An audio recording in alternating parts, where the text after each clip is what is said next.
My mother-in-law, the Cold War between you and me started the minute we set our eyes on each other. My husband, who is a dearly beloved son to you and a dearly beloved husband to me, is caught in between in this undeclared war. Each day, he has to duck and dive to avoid the bullets flying between the two of us. Confused by all this, whose side should he take, with both of us creating stories on why we are at loggerheads with each other?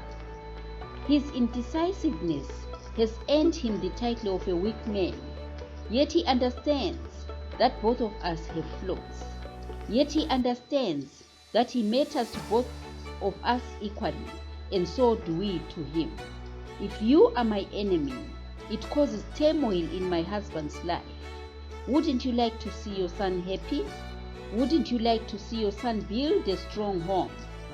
My dearest mother-in-law, you have always stood before Omama Bomanyano and taught them that the Holy Book says, a man shall leave his mother and hold fast to his wife, and they become one.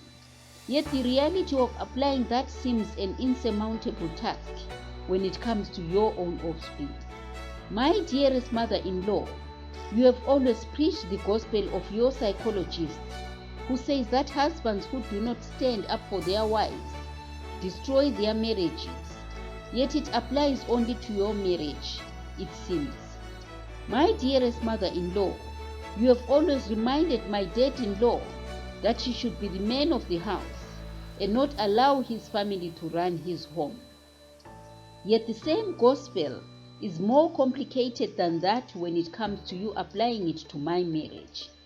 My dearest mother-in-law, I guess you understand that your son is the primary guardian of the relationship with me as his wife, that his happiness in this marriage hinges on his wife being happy. Yet you keep on reminding him that he sucked milk from your own breast to become who he is, and hence he cannot be seen to dishonor you in any way.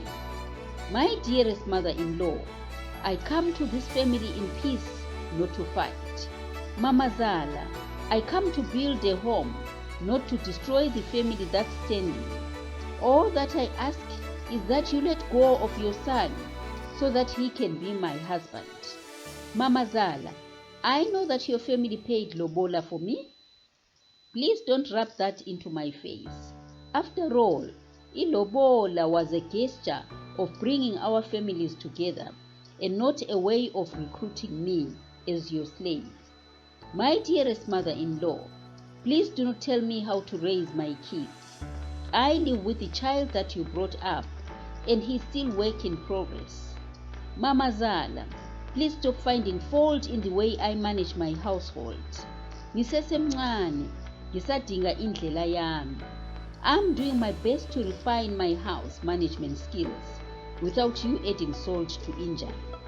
Please stop finding fault in the way I dress. I'm doing my best to continue dressing in a way that will not bring disrepute to the family, as I always have.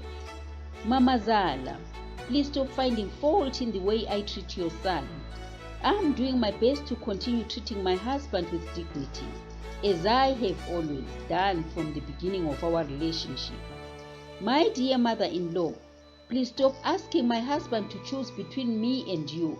He might just surprise you by walking away from you one of these days. Mamazala, please stop telling me how to cook.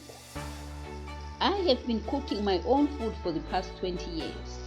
Besides, when my mother released me to be Omakoti, she had already done her part in grooming me into the woman I am. My dear mother-in-law, do not pretend to possess the highest moral standards, feelings and conscience. Had it been so, you would have been sensitive to your son's choice of the woman that is me. His ex-girlfriend cannot and should not be more important to you than me. My dear mother-in-law, please understand that it is your son that invited me to share the same bed with him. So please, allow me uninterrupted access to him.